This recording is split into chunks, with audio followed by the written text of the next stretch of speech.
नमस्कार दोस्तों, आज एक और पारिवारिक कहानी में मैं आपका स्वागत करती हूँ। आज की कहानी है, जब बेटे बहू ने बूढ़े पिता को किया अपमानित तो पिता ने सिखाया ऐसा सबक कि उनके होश उड़ गए। अरे कुशवाहा जी के घर की ओर से इतनी बदबू क्यों आ रही है? अरे भाई, मुझे तो कल रात से ही लग रही है। आजकल कुशवाहा जी दिखाई भी नहीं पड़ रहे हैं, न जाने क्या बात है। आओ घर के पास चलकर देखते हैं। तभी वहाँ घर के निकट पहुँच दूसरे व्यक्ति ने कहा, यार कोई अनहोनी की घटना तो नहीं हो गई? कोई रहता भी नहीं उनके सिवा घर में। और इन्हीं बातों के साथ देखते ही देखते उत्तराखंड राज्य के नैनीताल जिले के मुक्तेश्वर गांव में चौराहे के पास भीड़ इकट्ठा होना शुरू हो जाती है। यार कुशवाहा जी तो बड़े सज्जन आदमी हैं। तभी एक व्यक्ति रामदास ने बीड़ी जलाते हुए कहा, ठंड का मौसम है, कहीं ऐसा तो नहीं कुशवाहा जी गुजर गए हों? तभी दूसरे व्यक्ति ने कहा, यह भी हो सकता है, लेकिन शुभ शुभ बोलो। रामदास ने कहा, शुभ शुभ क्या बोलना, जो सच्चाई है वो है। मेरे कहने से कुछ होने लगे तो मैं आज ही प्रधानमंत्री न बन जाऊं? तुम लोग भी वही घटिया सोच। तभी सभी के चहेते चंदू भैया बोल पड़ते हैं, इनके लड़के का तो क्या कहना। पिता ने किस तरह लड़के को पेट काट काट कर पढ़ाया, आज वही शहर जाकर अपने पिता को ही भूल गया। तभी एक मफलर बांधे एक व्यक्ति ने चंदू भैया की बातों का समर्थन करते हुए कहा, हाँ चंदू भैया सही कहते हो। मुझे याद है वह दिन जब इनके घर में खाने को कुछ नहीं हुआ करता था। तब यही कुशवाहा जी जंगल से लकड़ी काट कर लाते थे और दूसरों के खेतों में मजदूरी कर 2 वक्त का खाना भी नहीं जुटा पाते थे। चंदू भैया सभी को हड़काते हुए कहते हैं, अच्छा तुम लोग पंचायत न लगाओ, यह नहीं कि अंदर चलकर देखो क्या हुआ है। हाँ हाँ भैया, आप सही कहते हो, चलो चलो। जैसे जैसे गांव के 15-20 लोग कुशवाहा जी के घर के मुहारे की ओर पहुंचते हैं, वैसे वैसे बदबू तेज होने लगती है। अरे इतनी ज़्यादा बदबू, पक्का लगता है कुशवाहा जी गुजर गए। और जैसे ही मिट्टी के मकान का किवाड़ खोलते हैं और आंगन से होते हुए कमरे की ओर जाते हैं, कुशवाहा जी रस्सी के सहारे छपरा में लटके झूल रहे होते हैं। अरे राम राम, यह क्या गजब हो गया। जल्दी से पुलिस को सूचना दो। और सभी लोग कुशवाहा जी के कमरे से बाहर को भागते हैं। बाहर निकल कर कुएं के पास कुछ लोग बैठ जाते हैं और कुछ खड़े। तभी मुफलर बांधा हुआ व्यक्ति हाँफते हुए कहता है, लागत है कुशवाहा जी का मरे तो कई दिन हो गया। तभी चंदू भैया की आंखों में आंसू आ जाते हैं और कहते हैं, यही लिए कहत है, बच्चन का इतना नहीं पढ़ावा कि वो अपने माँ बाप को ही भूल जाएं। साले सब शहर जाकर वहाँ की चाँद चाँदनी देखकर अपने बूढ़े माँ बाप को भूल जाते हैं। तभी चंदू भैया 20 कदम की दूरी पर अपने मकान की ओर देख, ऐ सुरेशवा जा हमरा फ़ोन ले आवा, पुलिस का फ़ोन कर दिए। इतने में इधर आसपास गांव में कुशवाहा जी की मौत की खबर आग की तरह फैल जाती है। भैया हमको समझ में नहीं आया, कुशवाहा जी आत्महत्या क्यों किए? अभी कुछ दिन पहले हमसे मिले थे, खुश थे, बोले हमारी बहू मेरे खिलाफ केस कर दी थी, लेकिन हम जीत गए, बस आर्डर आना है। बड़े खुश दिख रहे थे उस दिन। चंदू भैया जो बहुत अधिक बड़बोले और 55 वर्षीय उम्र दराज इंसान थे, लेकिन सेहत में काफ़ी तगड़े और रंग सांवला था। इन्हें गांव में सभी लोग अच्छे से जानते हैं। भले चंदू भैया धनवान तो नहीं थे, लेकिन अपनी सेखी और बातों की दबंगई में आगे थे। इसलिए जहां बातें शुरू हो जाती और तेज तेज आवाज़ें आने लगती, सभी समझ जाते उस मंडली में या महफिल में जरूर चंदू भैया मौजूद हैं।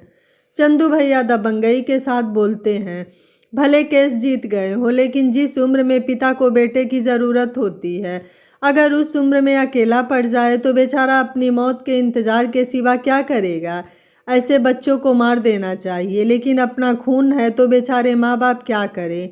देखते थे घर पर आए दिन क्लेश बना रहता था। बेटा किस तरह बाप से लड़ता था। फिर एक दिन कुशवाहा जी की बहू रेणुका एक बार जब यहाँ आई थी तो किस तरह घर से बाहर खड़े होकर कह रही थी, मुझे इस झोपड़पट्टी में नहीं रहना, मैं शहर से आई हूँ, शहर में ही रहूँगी। कुशवाहा जी तो इतने सीधे आदमी मान भी गए और चले गए शहर अपने बच्चों के साथ। इनकी पत्नी राज रानी तो बहुत पहले ही बीमारी के कारण दम तोड़ दी थी। इसमें भी इनके लड़के अनंत ने कोई इलाज नहीं कराया। और फिर जब कुछ माह शहर में रहे तो उसकी बहू ने इतनी यातनाएं दी कि अब क्या कहना। बर्तन मजवाना, ताने देना, घर के न जाने जाने क्या काम। एक दिन बिना बताए गांव वापस लौट आए। हम सबसे बताते थे अपने बेटे और बहू की करतूत। लेकिन मजाल है कुछ अपने लड़के और बहू को गलत कह दें। बस बेचारे रो दिया करते थे और अपने कुर्ते से आंसुओं को पोंछ लेते थे। सुरेश ने कहा, दादा ये लिए फ़ोन। चंदू भैया मोबाइल में देखते हुए, कहाँ गया दरोगा साहब का नंबर नहीं मिलता है। ए सुरेश देख जरा। सुरेश वहाँ से गायब हो जाता है। तभी चंदू भैया दांत पीसते हुए, ये आजकल के लड़के बड़ों के पास टिकते ही नहीं। रामदास देखो तो दरोगा साहब का नंबर। रामदास नंबर निकाल कॉल लगा कर देते हैं। चंदू भैया, हेलो प्रणाम दरोगा साहब। दरोगा साहब ने कहा, हाँ चंदू जी बताएं, गांव में सब कुशल मंगल तो है। चंदू भैया ने कहा, हाँ सब ठीक ही है, लेकिन हमारे गांव में कुशवाहा जी फांसी लगाकर जान दे दिए हैं। हाँ वही जिनके लड़के का मामला एक बार आया था। दरोगा ने कहा, हाँ ठीक है याद आया। चंदू भैया ने कहा, आज उनके घर से बड़ी बदबू आ रही थी तो हम गांव के 15-20 लोग देखे तो देखा रस्सी पर झूल रहे हैं। आप लोगों ने उन्हें उतारा तो नहीं? नहीं दरोगा साहब, बड़ी बदबू थी, अंदर सांस लेना तो दुश्वार था। अच्छा ठीक है हम आते हैं। फ़ोन के काटते ही आसपास बैठे लोग, अरे चंदू भैया हम लोग अंदर गए थे तो कोई समस्या तो नहीं? चंदू भैया बीड़ी जलाते हुए, काहे की समस्या, तुम लोग गजब किए हो, हम हैं तो तुम लोगों को कोई तकलीफ नहीं हो सकत है। तभी कुछ लोग कहते हैं, अरे नहीं भैया आप हैं तो फिर क्या दिक्कत। तभी कुछ देर में दरोगा साहब जीप से आ पहुँचते हैं। चंदू भैया आइए दरोगा साहब, देखिए कितनी बदबू आ रही है। दरोगा साहब सिपाहियों के साथ दरवाज़ा खोल अंदर जाते हैं। साथ में चंदू भैया, रामदास और 3-4 अन्य लोग भी होते हैं। दरोगा साहब नाक जोरों से कपड़े से दबाते हैं और मुंह बनाते हुए लाश देख, अरे बाप रे, यह तो लागत है धीरे धीरे 1 सप्ताह से ऊपर हो गया है, चलो बाहर। चंदू भैया ने कहा, हाँ दरोगा साहब हम लोग भी काफ़ी दिनों से इन्हें देखे नहीं। दरोगा साहब पंचनामा करा लाश को पोस्टमार्टम के लिए भिजवा देते हैं और सभी बाहर निकल कुएं के पास आकर बैठ जाते हैं। दरोगा साहब अपने 2 सिपाहियों से कहते हैं, जाओ अंदर देखो जाकर कोई सुसाइड नोट है कि नहीं, मैं आ रहा हूँ। इधर दरोगा साहब चंदू भैया से पूछते हैं, क्या वजह रही होगी, क्या लगता है आप लोगों को, लड़का आया था क्या? चंदू भैया ने कहा, हम क्या बताएं, लड़का और बहू तो ज़माने से यहाँ नहीं आए, बस लड़के और बहू से बहुत परेशान थे, शायद हो सकता है इसीलिए फांसी लगा लिए हो। दरोगा यह सुन अंदर चले जाते हैं। कुछ देर बाद दरोगा साहब कमरे की अच्छे से तलाशी लेकर बाहर आते हैं और चंदू भैया से कहते हैं, सुनो हम सब लॉक कर दिए हैं, कोई अंदर न जाए, और इनके लड़के का नंबर डायरी में मिला है, उसे खबर दे दी है, बाकी हम थाने जा रहे हैं। चंदू भैया ने कहा, आपको क्या लग रहा है, हत्या है या आत्महत्या? दरोगा साहब ने कहा, अभी तो आत्महत्या की ही पुष्टि हो रही है, बाकी पोस्टमार्टम रिपोर्ट आ जाए फिर देखें क्या मामला है। चंदू भैया ने कहा, हाँ साहब सही कहते हो। आगे पूछते हुए, क्यों साहब, आज पोस्टमार्टम रिपोर्ट तो आ ही जाएगी। दरोगा साहब जीप में बैठते हुए कहते हैं, हाँ शाम तक, बाकी अगर इनका लड़का आता है तो कह देना थाने आए। इतना बोल दरोगा जी वहाँ से निकल जाते हैं। इधर चंदू भैया अपने अन्य साथियों की ओर देख कहते हैं, लड़का आए तो हम ना भी हों तो तुम लोग खबर दे देना कि थाने चला जाए। कुएं के पास बैठे सभी लोग हाँ कह देते हैं। तभी रामदास कहता है, भगवान इनकी आत्मा को शांति दे। आगे रामदास कहते हैं, बताओ जिनके बच्चे पैसे वाले हो वह अपने माँ बाप की सेवा ना करे तो बेकार है ऐसे बच्चों के होने का। इतना बोल रामदास उठ जाते हैं।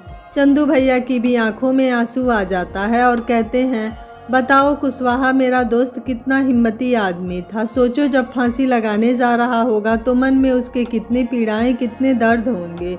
आगे आंसू पोंछ कहते हैं, अगर इसी गम में फांसी लगाई है तो देखना इनके बहू बेटी कभी खुश नहीं रह पाएंगे। इतना बोलते ही चंदू भैया भी उठ जाते हैं और सभी बुराई करते हुए लड़के और बहू की अपने अपने घर की ओर लौट जाते हैं। शाम 7 बजे रामदास और चंदू भैया बाहर बीड़ी पीते हुए कुशवाहा के घर के बाहर बने कुएं पर बैठ जाते हैं, जो करीब घर के दरवाजे से 10 मीटर पर होता है। तभी रामदास कुशवाहा के घर की ओर देख कहते हैं, बहुत कमीना निकला लड़का, बताओ अपने पिता का दाह संस्कार करने तक नहीं आया। चंदू ने कहा, हाँ भाई क्या ही बोलूं ऐसी दुष्ट औलादों को। बताओ, लड़का दरोगा साहब से फ़ोन पर कहता है कि मेरे आने से पिताजी जिंदा तो हो नहीं जाएंगे और दिल्ली जा रहा हूँ मीटिंग में, इसलिए मैं आ नहीं पाऊँगा।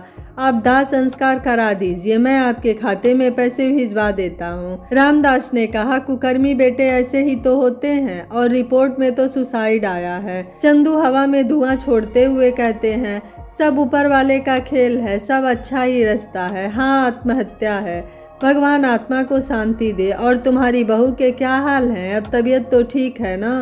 हाँ ठीक है, कल शहर के डॉक्टर को दिखाए तो दवा दी है, आराम है काफ़ी। रामदास ने कहा, चलो सब ठीक रहे। आगे ऊपर आसमान में चाँद की ओर देखते हुए चंदू कहते हैं, ठंड बहुत है, अब तो जैसे जैसे उम्र होती जा रही है शरीर भी काम नहीं करता। हाँ सही कहा, अभी 2 माह तो ठंड रहेगी ही, जनवरी अब लगी है। तभी हवा का बहाव तेज हो जाता है और रामदास और चंदू अपनी साल को और जोरों से लपेट लेते हैं। रामदास ने कहा, अच्छा मैं चलता हूँ, घर पर बता के भी नहीं आया हूँ, बच्चे परेशान होते होंगे। चंदू ने कहा, अम्मा रुको, अभी चले जाना, ठंड लग रही है क्या?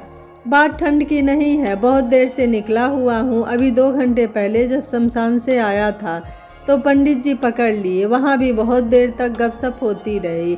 अब उम्र हो रही है तो बच्चे नाराज़ होते हैं, कहाँ ठंड में घुमा करते हैं। चंदू मुस्कुरा कर बोला, चल ठीक है, जाओ, मैं एक बीड़ी और फूंक लूँ, फिर चला जाऊंगा। चंदू भैया अकेले कुएं पर बैठ दूसरी बीड़ी जला फूंकने लगते हैं। तभी हवा और जोरों से चलने लगती है। चंदू भैया बड़बड़ाते हुए, अभी थोड़ी देर रुक, शांत हो जा। तभी 10 कदम की दूरी पर लगे बड़े से नीम के पेड़ से पत्तियों और डालों के टूटने की आवाज़ आने लगती है। चंदू भैया नीम के पेड़ों की ओर देख मन में कहते हैं, शांत रहो, डराओगे क्या? और फिर चुपचाप नजरें नीचे कर बीड़ी पीने लगते हैं। कुछ ही सेकंड बीतते हैं कि चंदू भैया को कोई पीछे से आवाज़ देता है, चंदू चंदू।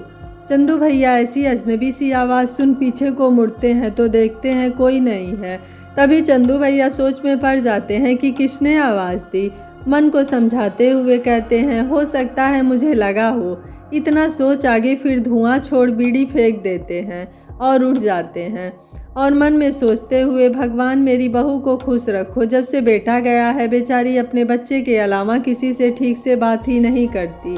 क्या तकदीर लिखते हो विधाता। यही सब सोचते हुए चंदू भैया अपने घर की ओर चल पड़ते हैं, जो महज 20 मीटर की दूरी पर सामने वाली गली में होता है।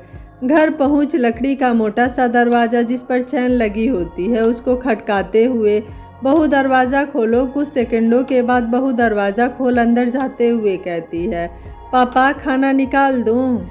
चंदू दरवाज़ा बंद करते हुए कहते हैं, बहू तुम्हारी तकलीफ़ को समझ सकता हूँ, लेकिन इस तरह घर में बंद रहना ठीक नहीं।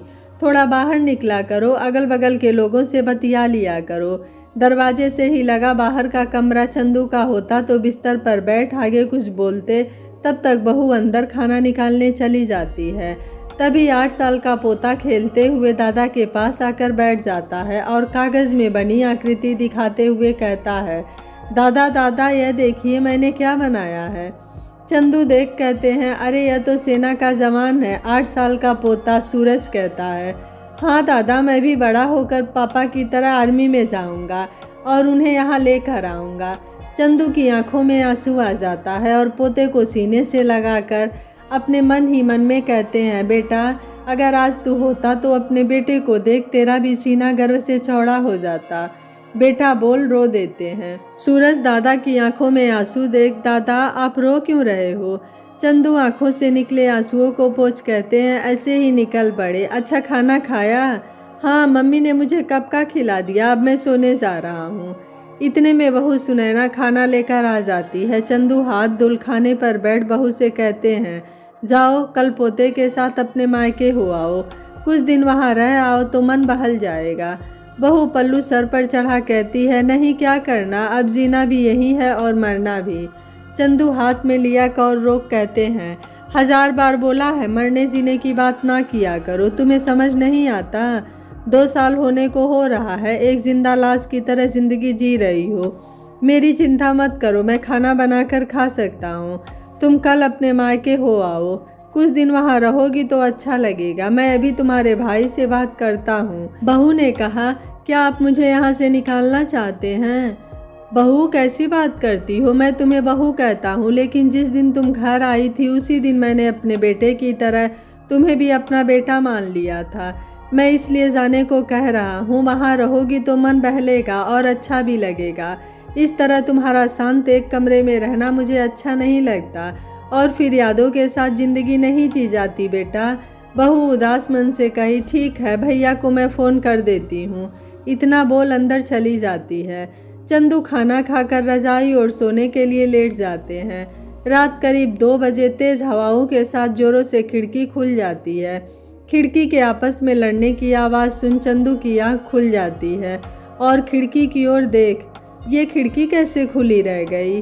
फिर उठ खिड़की बंद कर लेट जाते हैं। तभी रज़ाई ओढ़ते ही किसी के रोने की आवाज़ सुनाई पड़ती है। रज़ाई के अंदर मुंह डाले ही चंदू को यह आवाज़ सुन आंखें खुली रह जाती है और खुली हुई आंखों के साथ सोचते हुए, ये कौन रो रहा है। तभी फिर आवाज़ आती है, चंदू मैं रो रहा हूँ। चंदू रजाई से मुंह निकाल पास में लगे स्विच को खोलते हैं, ये लाइट भी। तभी बैटरी जलाते हैं, तब तक आवाज़ बंद हो चुकी होती है। चंदू सोचते हैं कहीं बहू तो नहीं रो रही, और हाथ में लालटेन लिए बहू के कमरे की ओर पहुँचते हैं। वहाँ पहुँच दरवाजे से कान लगाते हैं। तभी चंदू के कमरे से रोने की आवाज़ सुनाई पड़ती है। चंदू लालटेन लेकर अपने कमरे की ओर तेज कदमों के साथ आते हैं। कौन है, कौन है वहाँ। कमरे में पैर रखते ही आवाज़ बंद हो चुकी होती है। चंदू को अब डर सताने लगता है और मन में कई डरावने प्रश्नों का जन्म हो चुका होता है। तभी खिड़की के उस पार से तेज हवा के टकराने के साथ एक आवाज़ आती है, बाहर आओ। चंदू समझ जाता है कि कोई साया है और वह कहता है, कौन हो तुम, यहाँ क्यों आए हो। और इस ठंड में चंदू के माथे से पसीना छूटने लगता है। और फिर आवाज़ आती है, मैं कुशवाहा तुम्हारा दोस्त हूँ। तुम तो मर चुके हो। हाँ, लेकिन तुम लोगों को मेरी लाश नहीं जलाना चाहिए था। अब मैं भटक रहा हूँ, मुझे न्याय चाहिए। तुम बाहर आओ वरना मुझे अंदर आना पड़ेगा। चंदू बड़ी हिम्मत कर दरवाज़ा खोलता है और अपने घर में लगे पेड़ की ओर किसी को देखता है। तभी लालटेन की लाइट अपने आप बंद हो जाती है। चंदू लालटेन की ओर देख फिर पेड़ की ओर देखता है। पेड़ की ओर देखते ही चंदू सहम सा जाता है और उसका गला सूखने लगता है। घबराया हुआ चंदू हल्की आवाज़ में कहता है, कुशवाहा भाई तुम जिंदा हो।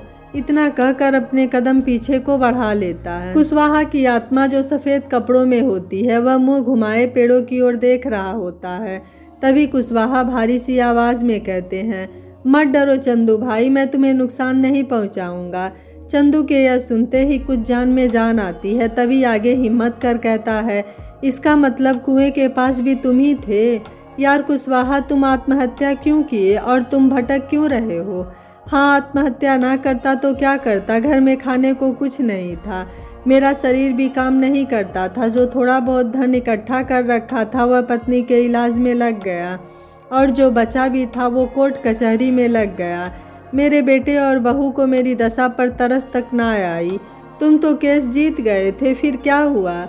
यह सब बोलते हुए चंदू कुशवाहा के कुछ करीब आ जाता है। कुशवाहा चंदू की ओर पलट कर कहता है, चंदू घबराओ नहीं, यहाँ बैठ जाओ। चंदू कुशवाहा का चेहरा देख बैठ जाता है। केस जीत गया था, लेकिन ऐन मौके पर जिस दिन कोर्ट का ऑर्डर आया, ऑर्डर देख मैं दंग रह गया। जिसमें लिखा था मेरा खेत, गांव का यह मकान यहाँ के प्रधान के नाम हो गया है। क्या बात करते हो, ऐसे कैसे हो जाएगा तुम्हारे न चाहते हुए। मेरी बहू ने धोखे से मुझसे साइन करा लिया था, उसी का तो मुकदमा था। क्या बेटे ने कुछ नहीं कहा।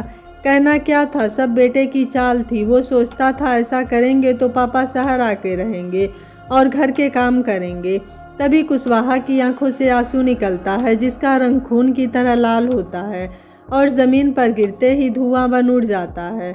कुशवाहा आगे कहता है, मैं तो सब पहले ही बेच देता, लेकिन सोचा बेटे के यहाँ कुछ दिन रह लूँ। क्या पता नौकरी और शहर में रहने की वजह से यहाँ मुझसे मिलने न आ पाता हो। जब गया तो पहले दिन से ही बहू ताने देने लगी, पापा वहाँ मत बैठो, ये काम कर लो, वो काम कर लो, इनके दोस्त आया करे तो यहाँ ना बैठा करो। मैंने इन सब बातों पर ज़्यादा ध्यान नहीं दिया। सोचा मैं गांव का हूँ, ये सब शहर के हैं तो इन्हें समस्या होती होगी। लेकिन कभी इन लोगों ने यह नहीं सोचा कि एक बूढ़ा व्यक्ति जिसकी पत्नी भी नहीं है, अनजान शहर में किससे बात करे। ये लोग भी मुझे समय नहीं देते थे। बस 10 बाई 8 के कमरे में पागलों की तरह जीवन बीत रहा था। फिर कुछ दिन बीतने पर बहू और लड़के के व्यवहार में समय के साथ साथ और बदलाव आने लगा। तभी एक दिन बहू दोपहर में बोली, बुढ़ा लेटा रहता है और कोई काम नहीं करता, बस फ्री में रोटी तोड़ा करता है।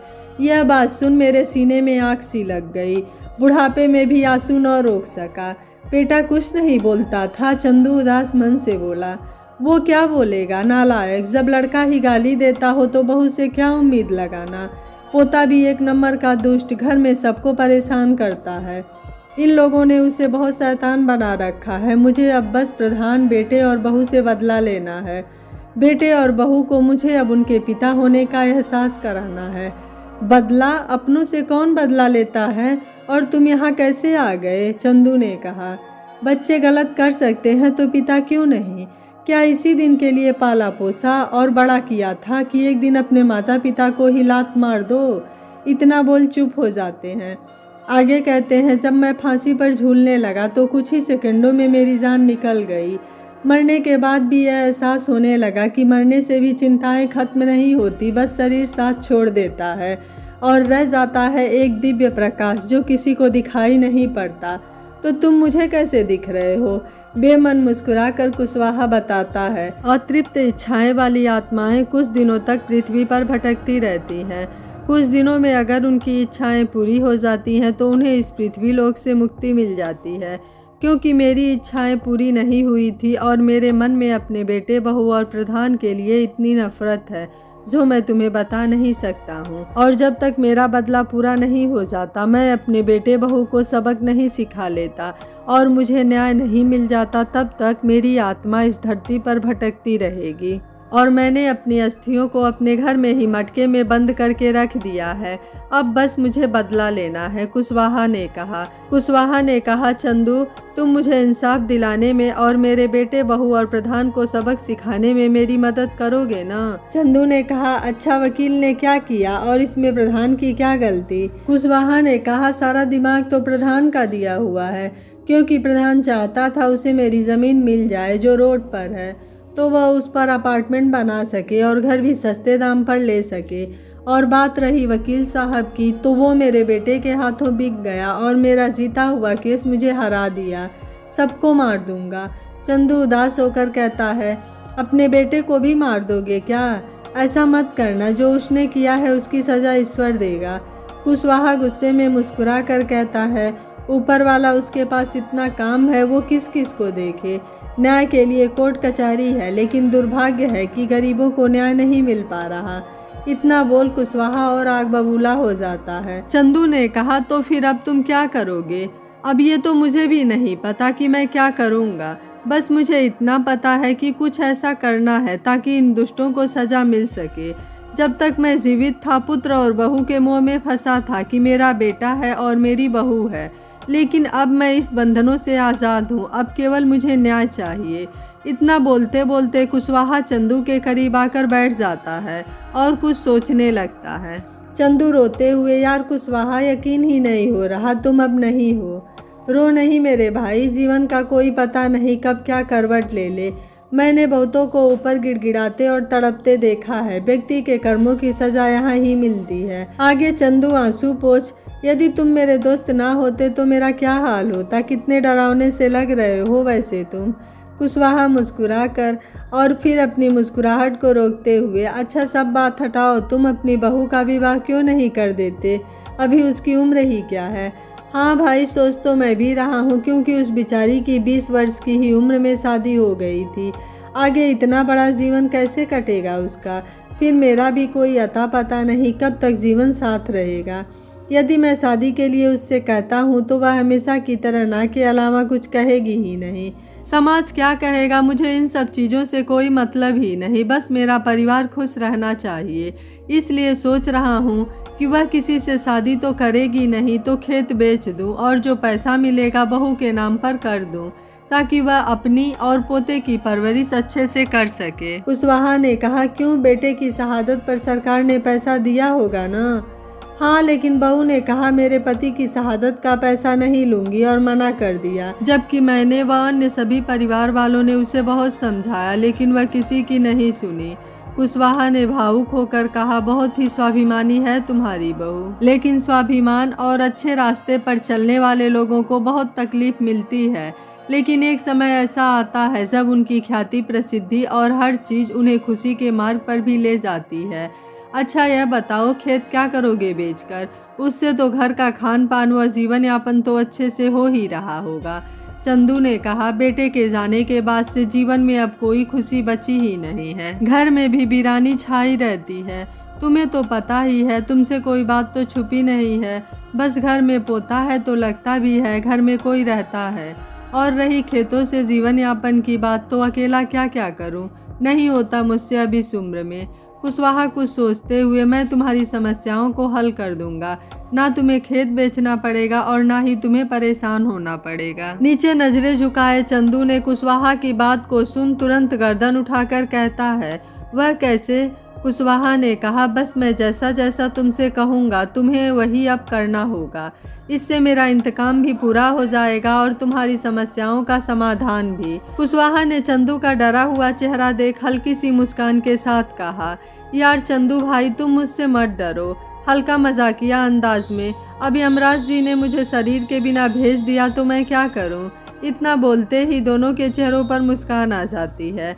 आगे कुशवाहा की आत्मा कहती है, केवल मेरे इस आत्मा रूपी शरीर को कोई एक ही व्यक्ति देख सकता था, तो आज मैं तुम्हारे साथ तुम्हारे घर आया, सोचा तुम्हारे अंदर प्रवेश कर सभी से बदला ले लूं। लेकिन अब तुम्हारी सहायता से सबसे बदला लूंगा, क्योंकि मैं तुम्हें कोई भी तकलीफ में नहीं डाल सकता। चंदू ने कहा, मैं क्या तुम्हारी सहायता करूंगा, और फिर मैं अपनी बहू और पोते पर कोई भी खतरा नहीं लेना चाहता। कुशवाहा ने कहा, यार इसलिए तो मैं तुम्हारे शरीर के अंदर घुसकर उन लोगों से बदला नहीं लिया, वरना मैं तो बदला लेकर चला जाता, फिर जो होता तुम्हारे साथ होता। यही सोचकर तो रुक गया, और तुम्हारी बहू और प्यारा सा पोता क्या मेरे कुछ नहीं लगते? परेशान मत हो, मैं हूँ ना, तो फिर किसी को कुछ नहीं हो सकता। चंदू ने कहा, तुम खुद एक आत्मा हो तो किसी से भी बदला ले सकते हो, फिर मुझे क्यों जोखिम में डालोगे? खुद भी तो बदला ले सकते हो। कुशवाहा ने कहा, अच्छा मेरी बात सुनो, फिर जो तुम्हारा निर्णय होगा मुझे कबूल होगा। चंदू ने कहा, बताओ। कुशवाहा की आत्मा बदला लेने के अपने तरीके को चंदू को बताती है, और बातें करते करते दोनों सुबह के 4 बजा देते हैं। अंत में चंदू कहता है, योजना तो ठीक है, लेकिन वो लोग मुझसे बदला लेंगे तब क्या? कुशवाहा ने कहा, यार उसके लिए मैं हूँ ना, फिर क्यों बार बार वही प्रश्न? तुमने मेरी ताकत नहीं देखी, ये देखो। तभी कुशवाहा पेड़ के अंदर समा जाता है और वह पेड़ फटने लगता है। तभी कुशवाहा की आत्मा उस पेड़ से निकल बाहर आकर चंदू से कहती है, मुझे किसी को मारने में ज़्यादा समय नहीं लगेगा, लेकिन ईश्वर के नियमों से मैं भी बंधा हूँ।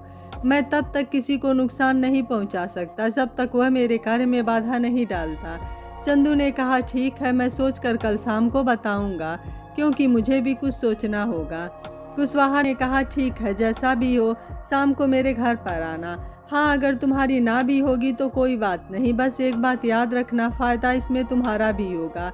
और इतना बोल कुशवाहा की आत्मा गायब हो जाती है। चंदू अपने कमरे में जाकर लेट जाता है और कुशवाहा की बातों को सोचते हुए कोई भी निर्णय नहीं ले पाता, और अगले दिन निर्णय लेने को सोच सो जाता है। अगले दिन चंदू देर से उठता है, तभी पोता दादा को जगाने के लिए आ जाता है। दादा दादा उठो, मामा आ रहे हैं। चंदू उठ तैयार होने चला जाता है, और बहू सुनैना के भाई के आने के बाद बहू और पोते सूरज को कुछ दिनों के लिए बहू के भाई से मायके ले जाने को कहता है। खटिया पर बैठा हुआ सुनैना का भाई, चाचा हमारी बहन से कोई गलती हो गई है क्या? चंदू ने कहा, ऐसा मत कहा करो, मुझसे भले कोई गलती हो जाए, लेकिन तुम लोगों से कभी कोई गलती नहीं हो सकती। मैं बस इसलिए चाहता हूँ बहू मायके में कुछ दिन रहेगी तो सभी के साथ इसको अच्छा लगेगा। यहाँ शांत बैठी रहती है, कहीं जाती भी नहीं, काम से फुर्सत होते ही दिन भर पति के बारे में सोचा करती है। कई बार तो मैंने इसे रोने पर डांटा भी है। सुनैना का भाई सुनैना की ओर देख कहता है, क्या बोलूं? फोन पर कभी कभी बात होती है तो भी अपनी तकलीफ नहीं बताती। चंदू ने कहा, बुरा ना मानो तो मेरी इस बात पर विचार करना कि सुनैना के लिए कोई अच्छा व्यक्ति देख विवाह कर दो, मुझे इस पर कोई आपत्ति नहीं होगी। बाकी रही है संपत्ति तो सब बहू और पोते का ही है, जब चाहे तब लिखवा लेना। सुनैना ने कहा, पापा मैं कई बार कह चुकी हूँ मुझे दूसरा विवाह नहीं करना तो नहीं करना, ईश्वर ने मेरी किस्मत में जो लिखा है वह मुझे मंजूर है, इसलिए यह सब बार बार कहकर मुझे अपमानित ना करें। इतना बोल सुनैना अंदर रोते हुए चली जाती है। चंदू सुनैना के भाई से कहता है, बेटा अगर यह माने तो ठीक, वरना जिद ना करना और इसे घर ले जाओ, घर पहुंचकर फ़ोन करना। इतना बोल चंदू बाहर निकल जाते हैं। कुछ देर के बाद सुनैना का भाई सूरज और छोटी बहन सुनैना को लेकर घर से बाहर निकलता है। तभी बाहर खड़े चंदू के पास सुनैना बेटे के संग पहुंच कहती है, पापा आप अपना ख्याल रखना, टाइम से खाना खा लीजिएगा। मेरी चिंता छोड़ो, तुम खुश रहो तो मैं भी खुश रहूँगा। और पोते के गालों को चूमते हुए कहते हैं, अपनी नानी के यहाँ खूब मस्ती करना। चंदू सभी को टेम्पो में बैठाकर घर आ जाते हैं और दीवार के सहारे टेक लगाकर कुशवाहा की बातों को सोचते हुए एक निर्णय कर शाम को कुशवाहा के घर पहुंचते हैं। क्या चंदू कुशवाहा की मदद करेगा? क्या कुशवाहा अपने बेटे, बहू और प्रधान को सबक सिखा पाएगा? क्या कुशवाहा को न्याय मिलेगा? क्या कुशवाहा के बेटे बहू को अपनी गलती का एहसास होगा? जानने के लिए सुनिए और पढ़िए कहानी का दूसरा और अंतिम भाग। अगर आप इस कहानी का दूसरा भाग देखना चाहते हैं तो कमेंट में ज़्यादा से ज़्यादा यस जरूर लिखिएगा। वीडियो पसंद आया है तो वीडियो को लाइक, शेयर एंड चैनल को सब्सक्राइब कर लीजिएगा। Thank you for watching. मिलते हैं अगली कहानी में।